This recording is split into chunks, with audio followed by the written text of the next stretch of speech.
What it do, baby? We back. Long hiatus. Holiday after holiday. COVID. We back, though. Don't even sweat it. Big Dog Talk. Ramos, Lamar. We here. Episode 5. Like and subscribe to the channel because we about to hit y'all with that flizzing right now. How you doing, Ray?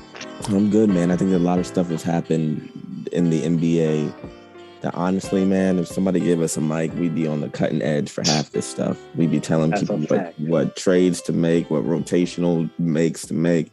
We even had a great conversation about small ball and if it was still in or not. Anyways, all that to say, we're about to go on Indeed.com and see if I can find a GM job. Come on, talk about it. But we're here. Let's do it. And I want to talk about those Nets jerseys too, by the way, as a hot topic. Oh, I like it. We could definitely talk about them because you've been talking about that, and they gone.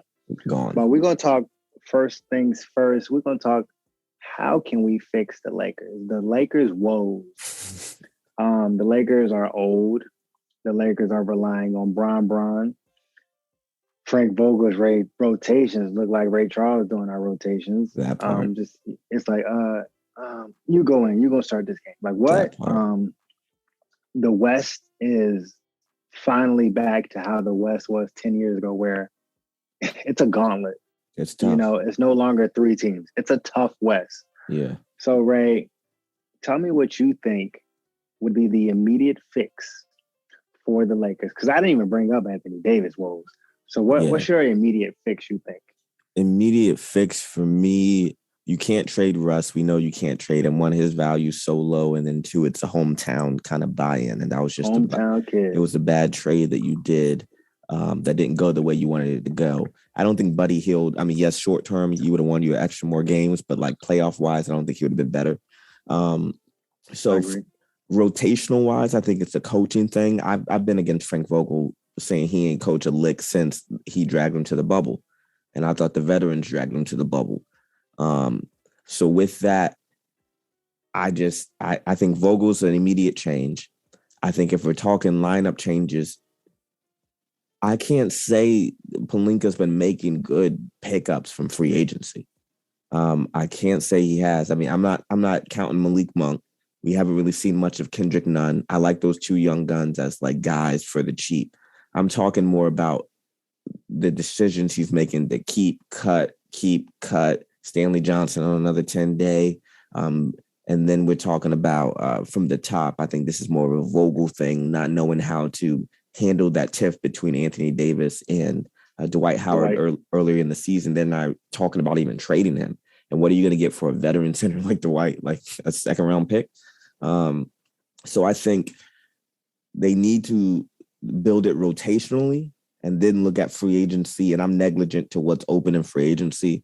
But I guarantee you Kenneth Faried will be a good pickup for this team. Like, I'm just thinking, like, anything would help this team right now. And, of course, we're not talking about Anthony Davis not having that dog in him when he was in the lineup. But LeBron is stat padding.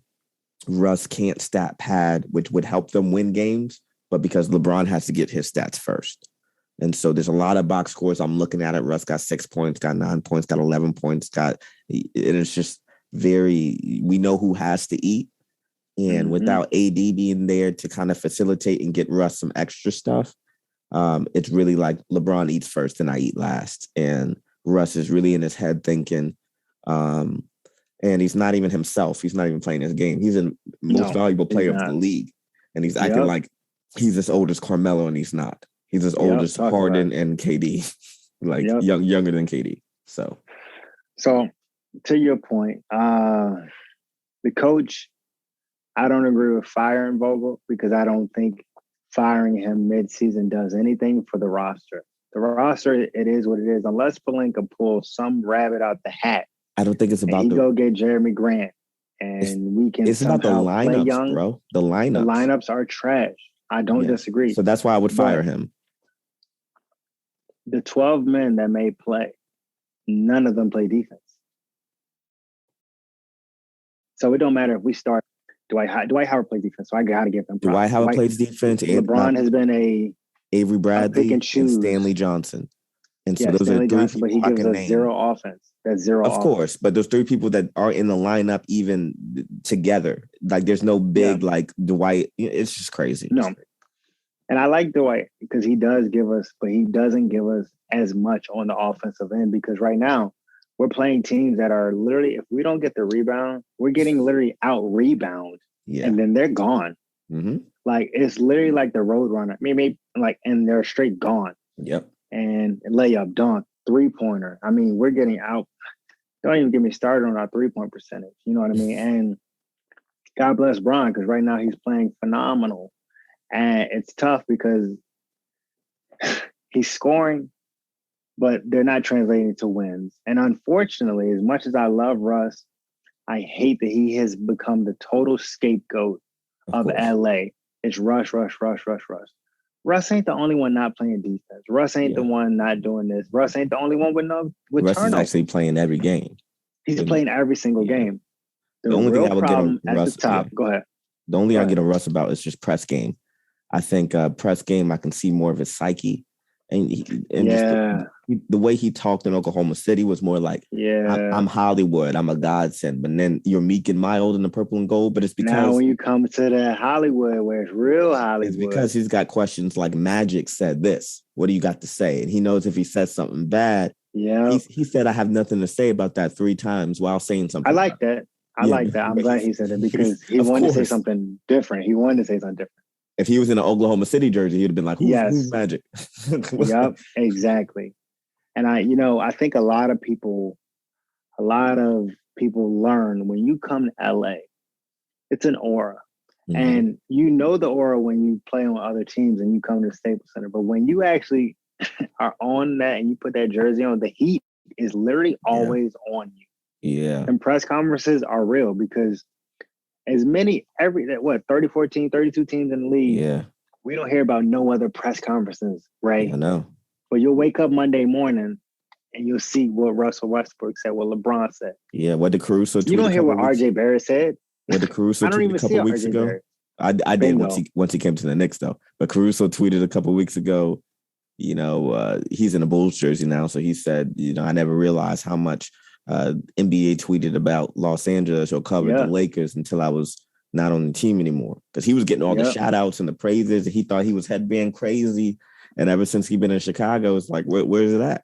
Where are you? I'm in Chicago. I picked Chicago on purpose because it was another big market, but we're not even getting that same love. It's not the same. And that's what's happening. And that's what's happening with Melo, who plays zero defense. I'm sick of Melo punking guys.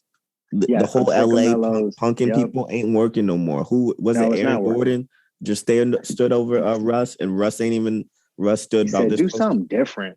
Yeah, man. Like that stuff is just getting old, and it's not good when it's not wins. Like if you're dogging wins, if you're dogging players, you can do all that stuff. But I was off of it when Melo was. I think who was it? Corey Joseph or somebody. When he tried to. Yep. Yeah, he said, he ain't gonna come back over here. Detroit.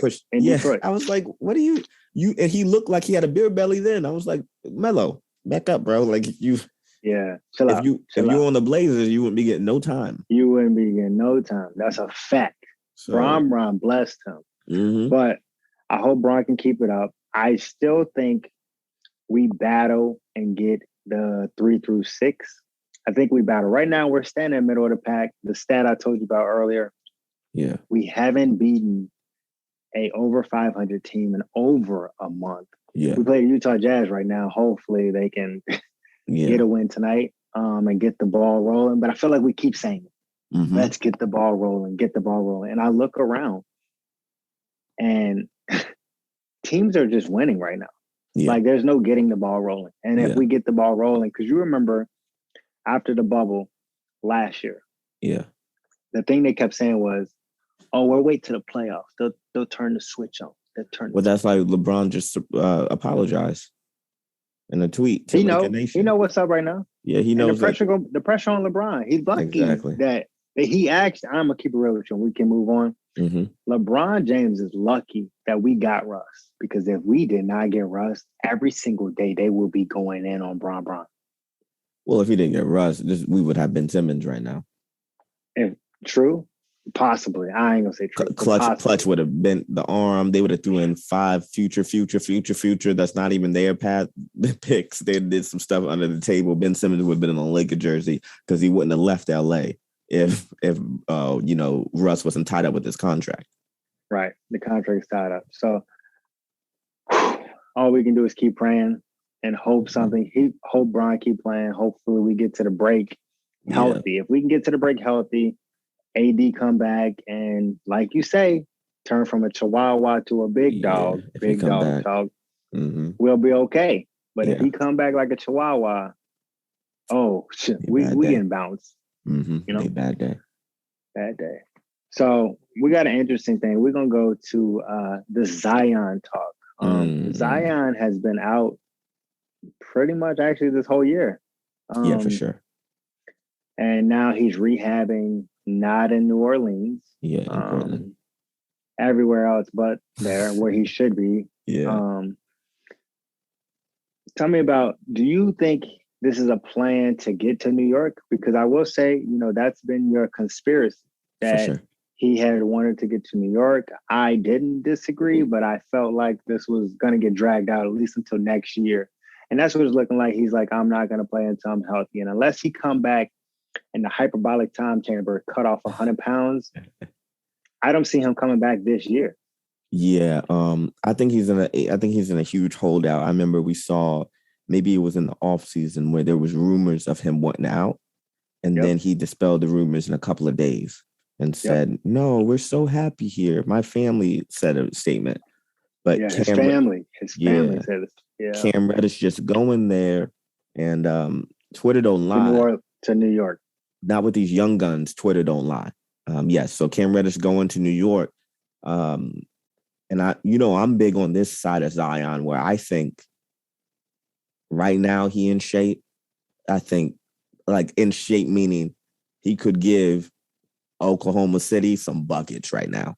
He would dog them. He'd get 32 and 10 on their heads right now, no matter what shape he's in. That's way too aggressive. So that's what I'm talking about.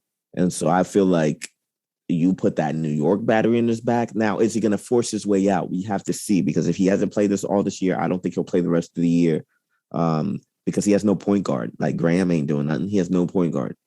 So he's not coming back. Then we're talking about how long till next year, because I don't see him doing the same. I see him just sitting out, honestly, till he signs and tunes up with New York. Yep. And right now, the crazy thing is, we know, what's his name, David Griffin. Mm-hmm. You just said he may sit. I actually think he would flip Zion and deal with the pressure of New Orleans media, deal with the coverage, because he got a haul for Anthony Davis. And at the time, Anthony Davis was playing phenomenal ball. Of course. Right? Anthony Davis, he's a generational talent. Bro, we literally gave him our entire future. And Brandon Ingram and Josh Hart, who I love both of them. Yeah. So if you're David Griffin next year, Zion comes back in shape, you do the exact same thing you did to AD. You think you're going to get up out of here? The only thing I'll hold you. Just like you said, the exact same thing. It'll be the exact same thing from the former general manager. Fire Griffin after he get the deal done. Because that's stupid. You done wasted Zion. The issue was 3 years. Re-sign Lonzo, sign Jello right off the free agency. Get the ball family Ingram, in the stands. You good for another couple years. You let them love each other. What are you doing? So David Griffin, he's playing like he got the Cavs and he got LeBron, but Zion ain't exactly. LeBron will play. LeBron ain't got that long. He's thinking about stats and he's thinking about longevity from the get-go. Zion, out the window. Zion thinking about that bread right now. That bread is going to come secure his future. Jersey sales in New York. Yes, they are. And if you're David Griffin, you're crying the wolf, and New York is salivating now. That's why they pulled that deal off. Mm-hmm. That's why they pulled that deal off. So now he knows next year, all right, I'm going to get everything from the Knicks. I'm getting it all. And what is everything? The Knicks will do it.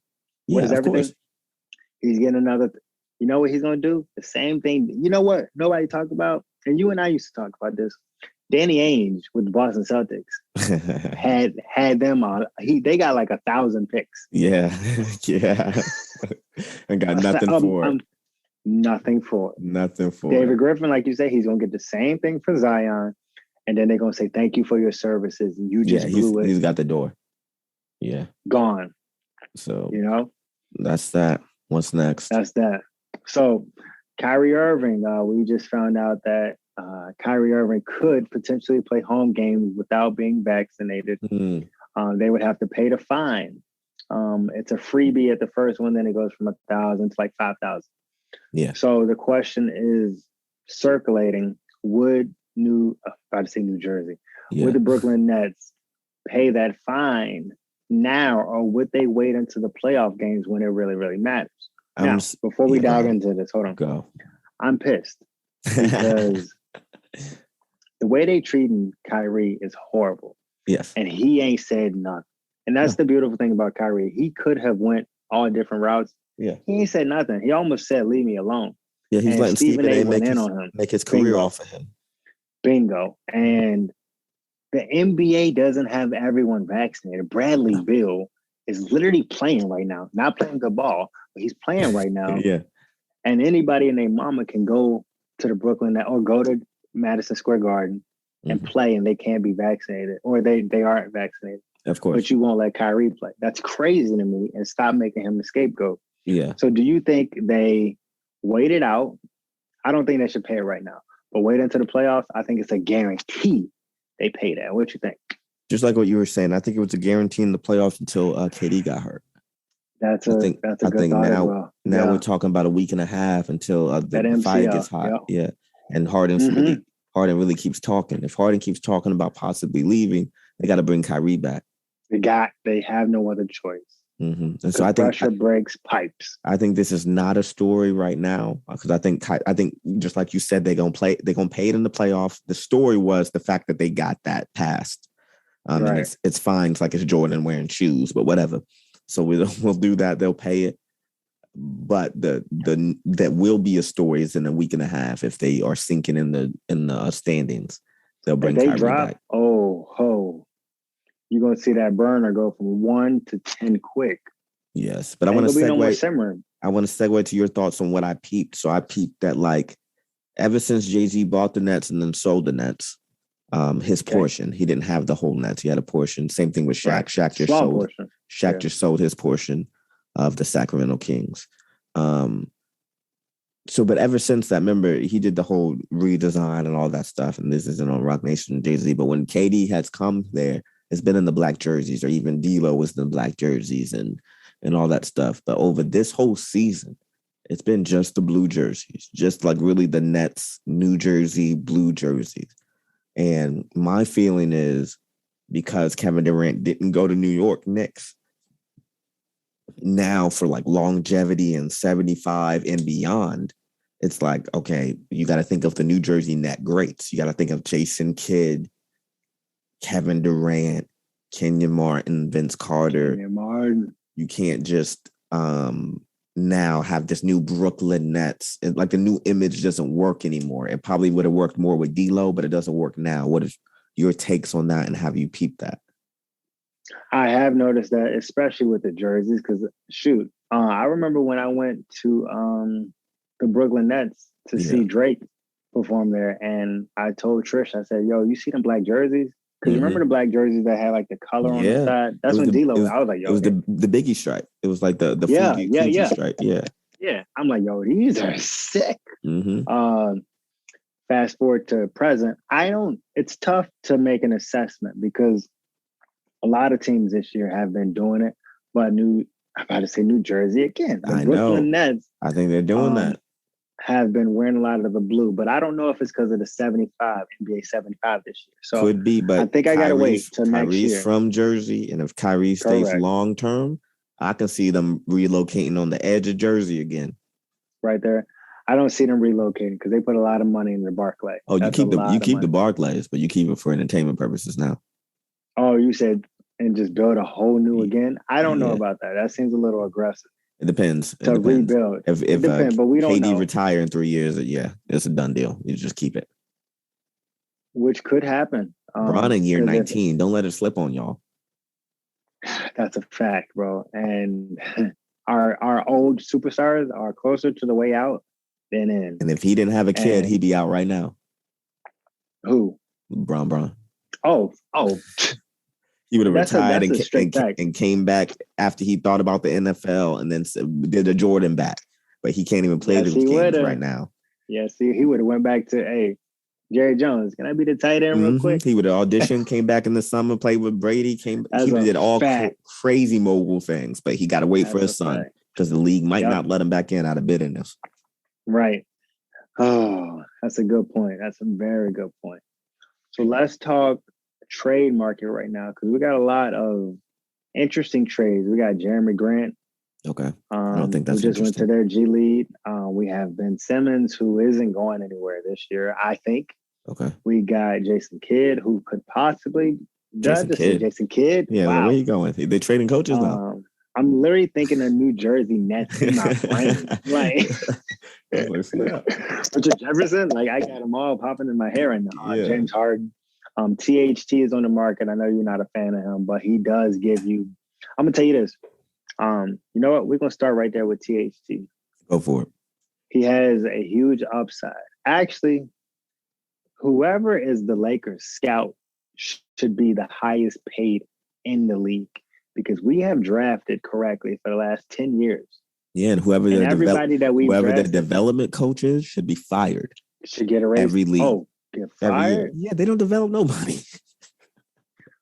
So you could either. Do you not remember Zubac? Do you remember Jordan Clarkson? Yes, I remember Zubac going off in the Clippers jersey.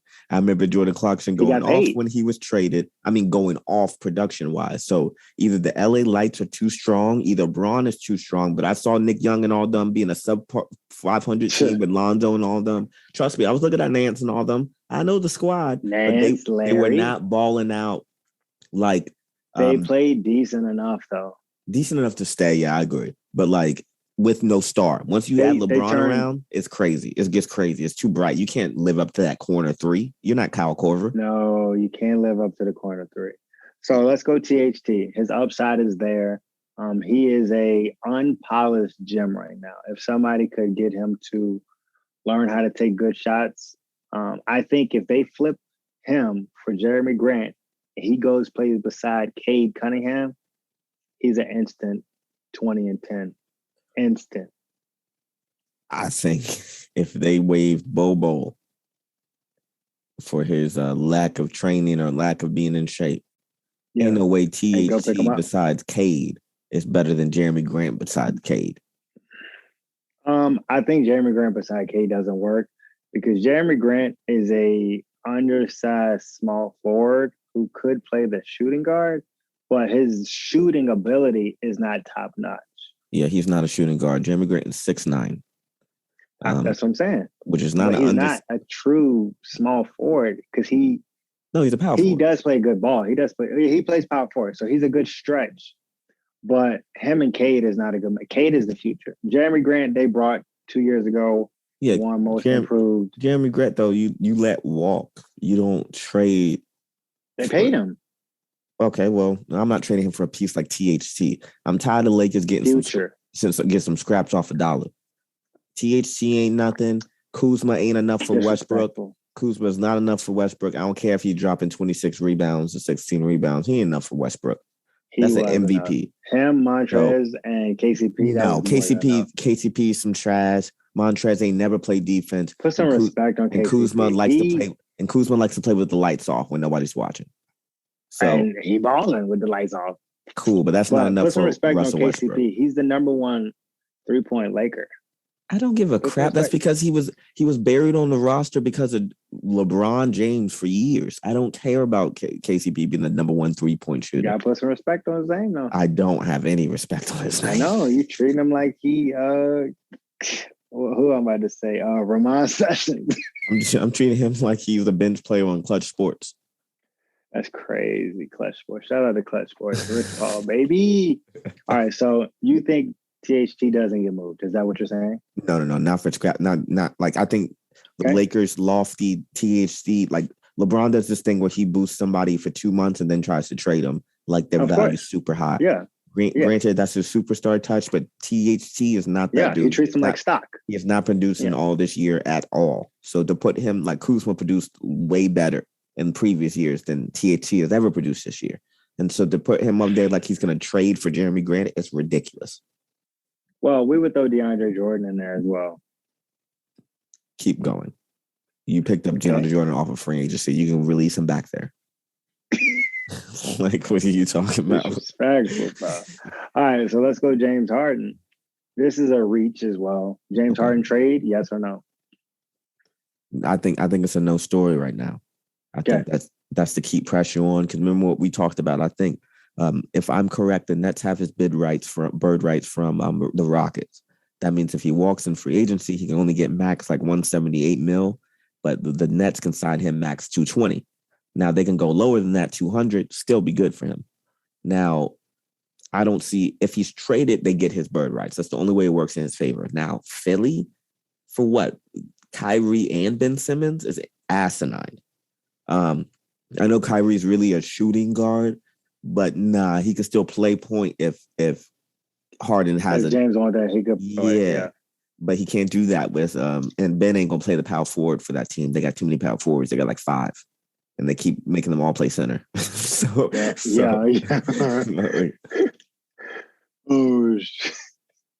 crazy. It's really insane. Millsap, go play center. Yeah, Blake. Hey, LaMarcus Aldridge, center. Like, what are you guys doing? Yeah, I know KD's 7 foot tall, but my God, get a center and play 5. My God.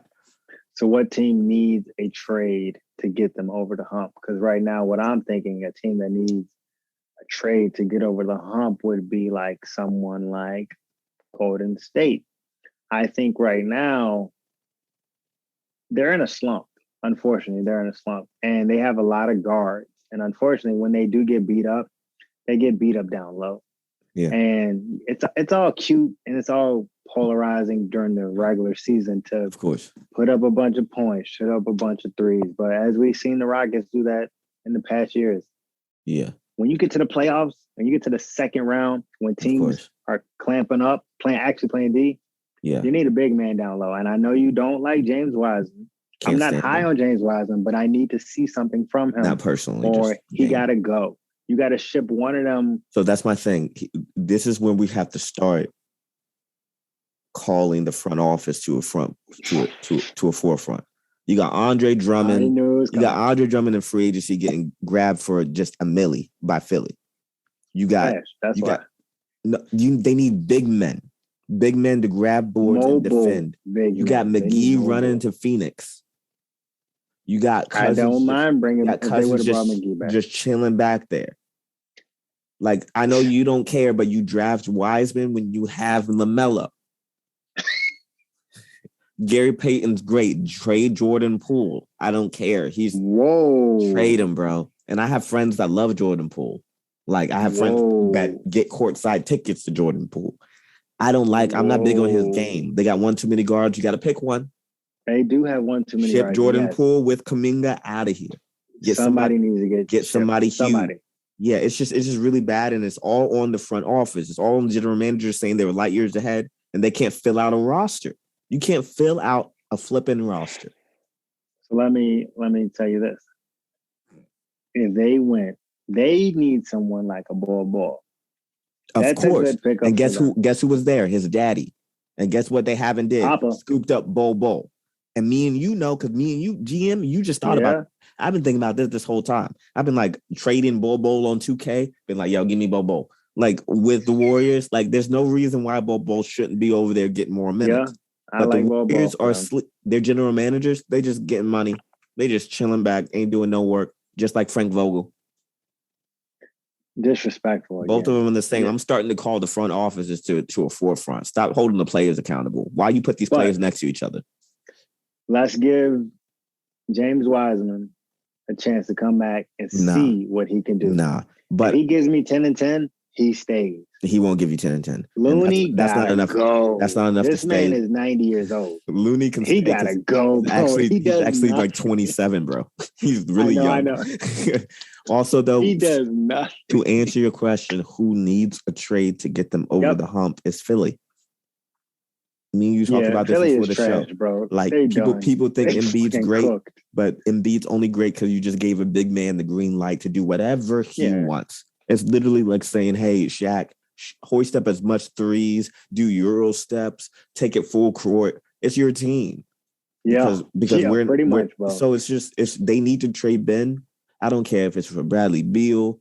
I don't care who it's for. You need to do it, bro. I'm about sick of this. Yep. Trade in the Minnesota. Like somewhere. You ever been driving at nighttime and you leaving the club or whatever, and you're like, man, we hitting every single green light. Mm-hmm. That's literally how this man feels. Because he's talking crazy anymore. He's talking crazy on the pressers. Like, yeah, I told him to shoot. Yeah, I told him he got. I'm like, dude, your team is trash. You are not like Hakeem. You're not greater than Hakeem. No, you don't have the skill set of Hakeem. They just all had good coaching. Like Doc is under fire right now. Doc went. Doc can't breathe. He got his his stepson, his son-in-law right here, just getting the green light as well. Doc don't know that's why Ben wanted to be out. There's too much favoritism, bro. Ben, get me out of here. Well, whoa. You know what? That's a beautiful word. And any team that Doc Rivers has been on, favoritism has been that word that is right there with him. Yep. You go back to the Clippers, the favoritism for them Clipper teams was crazy, which is why they could never get over the hump. And their favoritism in Boston was the exact same. That's why Ray left. He left because he was very upset. Exactly. And Rondo he thought he was one of the big three. He was like, big four. What are you talking about? He said, I am the big three. Mm-hmm. I run this squad. And then he favorited Avery Bradley over Ray Allen. That was a crazy. Yep. Avery Bradley was 20 years old, starting over Ray Allen, who was a Hall of Famer. Even though shout out to Avery Bradley. He did play some good D. Great D, but six man? Come on. Like, we were talking about, like, why would you over Ray Allen? Yeah.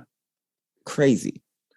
Like, crazy. So, yeah, no, Doc, that is a running trend for him.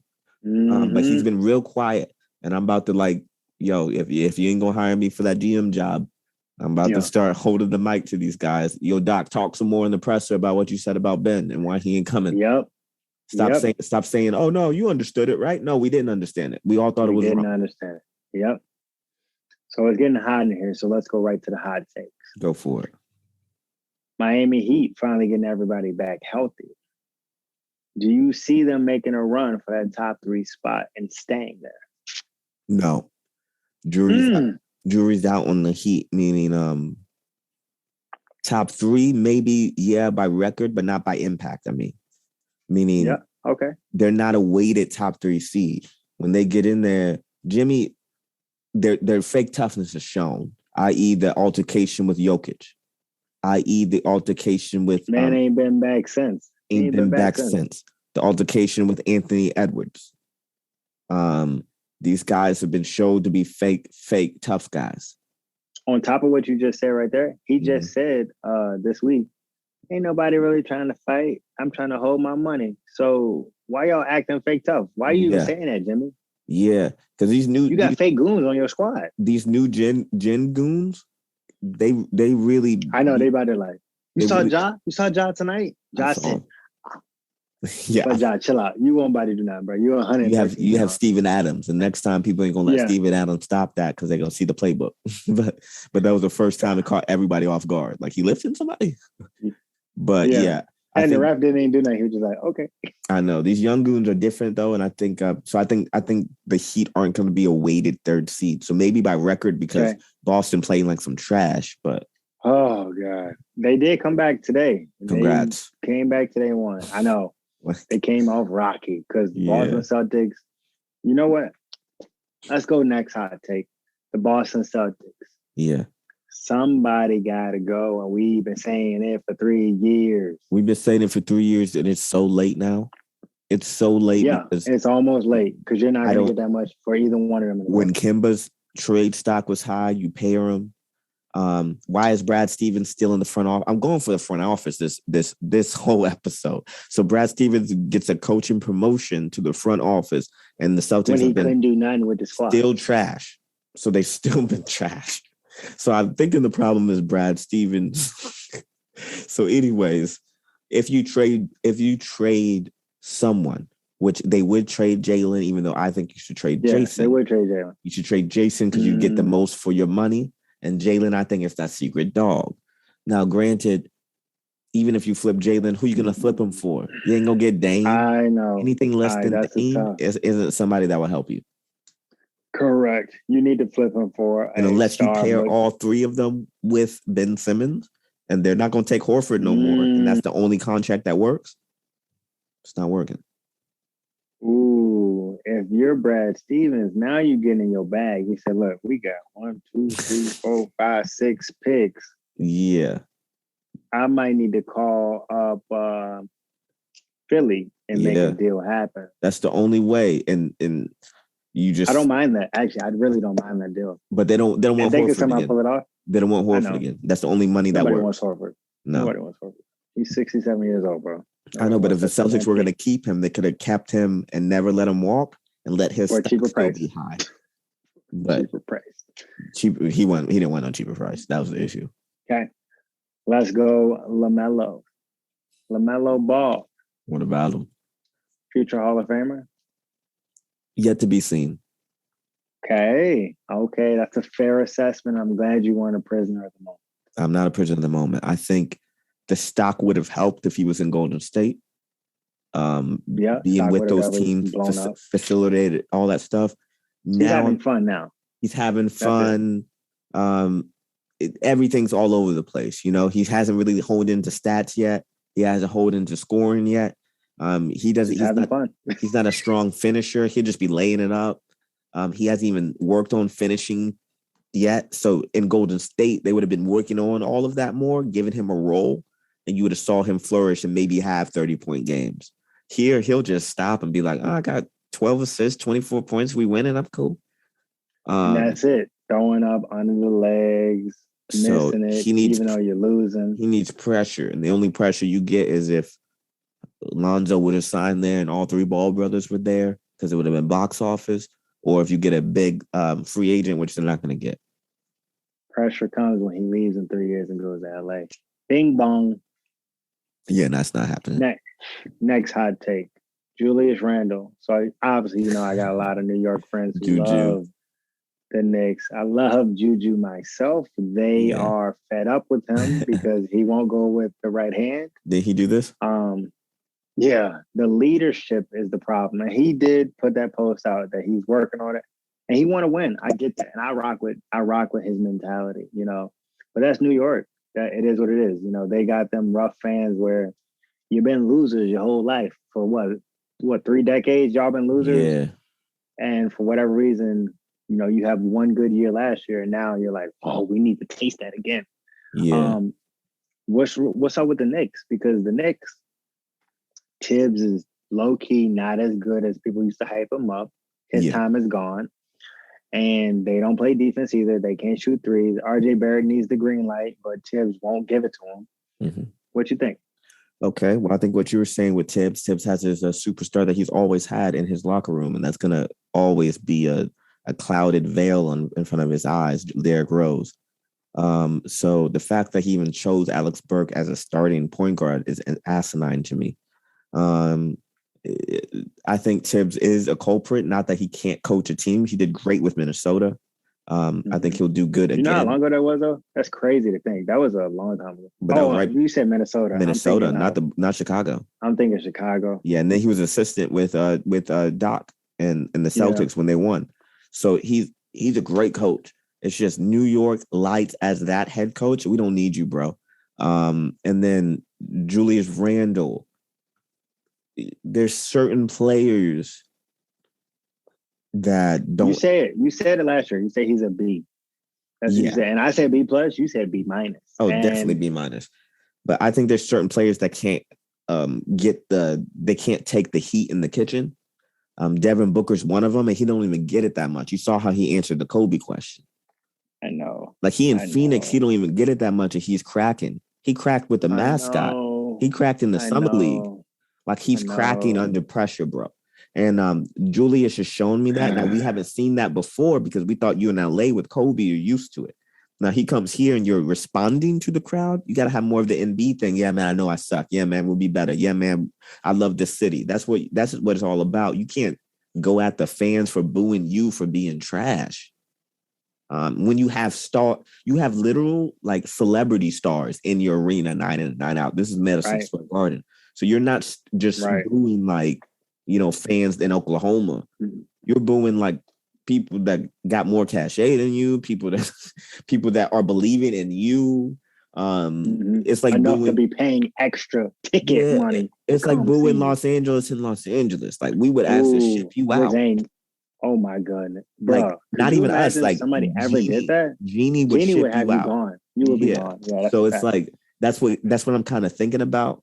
So yeah, about Julius's game. He's a 6-man.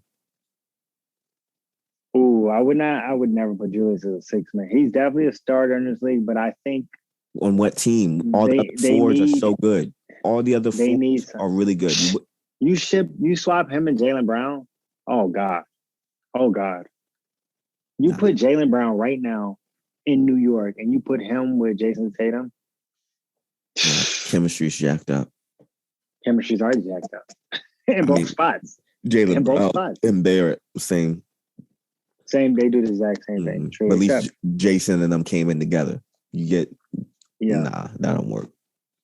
Yeah. So my last hot take before we go, hit you with that spice.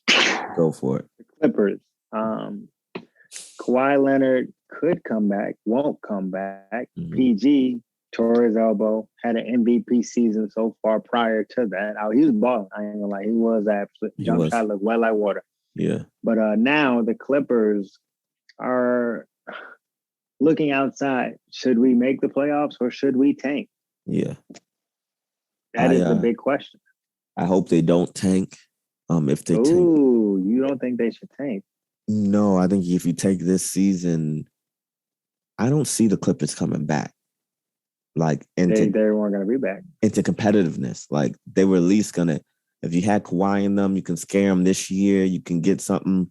I think the way you're trying to ship Serge Ibaka, who was brought there for Kawhi, certain pieces in that team we haven't seen go around Kawhi, which was brought to go around Kawhi. Like you let Harrell walk, so Serge Ibaka, Morris, Reggie Jackson, Eric Bledsoe Reggie with Kawhi could shine. So now that they're not there, you're shipping away these pieces for what? You don't even know what these two core people. You got PG playing crazy forward, and he's plays a shooting guard when Kawhi's there. It's just a crazy. We haven't seen the chemistry even work yet, and so unless you get Ben Simmons, it ain't working. Okay. Well, I think you should tank. I think it's already tank for what? Well, I always learn this. I haven't had the experience as being a Lakers fan, but I would much rather my team be at the bottom than be in the middle. And you're in the middle, you get nothing. When you're in the bottom, you at least get an opportunity to catch a top 10. When you're in the middle, you pretty much that you're getting nothing. You get no trade value. If you at least get 1 through 10, that's a trade asset that you can use to make your team better. Because we don't know how Kawhi gonna be when he come back from this injury again. PG, we don't know either. Them elbow injuries ain't no joke. You know what I mean? And it's another year. I just think like Bron, MJ, Kobe, suit them up. My stats are on the line. Like different. Not even my stats, my legacy on the line. Suit them up, yo. I can't have an NBA season go by where I'm in the league and I don't play. That's a fact. And we don't get in the playoffs, and we don't That's what I'm saying. Like with Kawhi, I think Kawhi Leonard care about anything that PG may care about that, but he can't do anything about the torn ligament in the elbow. Yeah, I don't even know if it's a shooting elbow. If it's a shooting elbow, I think it is. If it's not, then you gotta be out with that because you can't. That's even why they said elbow surgery. That's why they say he might be out for the rest of the season. Yeah, I get that. So I'm not gonna knock him for that because PG got heart. You know what I mean? He got the Mamba mentality. You know what I mean? Like, you know, he used to rock the Kobe before he got the PGs. You know what I mean? He don't got the Mamba mentality, bro. Don't go that far. He used to be too-fold. You forget he don't really go. was too-fold. You going too far. You remember when he dunked on Birdman? I remember when I saw him too. That was young. That was like the Tatum mentality. That was like when Tatum dunked on Bron. This is the exact same mentality. But it ain't the Kobe mentality. That's like the baby, like whatever a baby snake is, like a worm. That's like a worm mentality right there. It wasn't even a worm ain't the same thing. I know, right? It's crazy. That's how his mentality was. It wasn't the same thing. But that's it, brother. Episode 5, Big Dog Talk. Let's do it. We out here. Let's get it. Boom. Peace.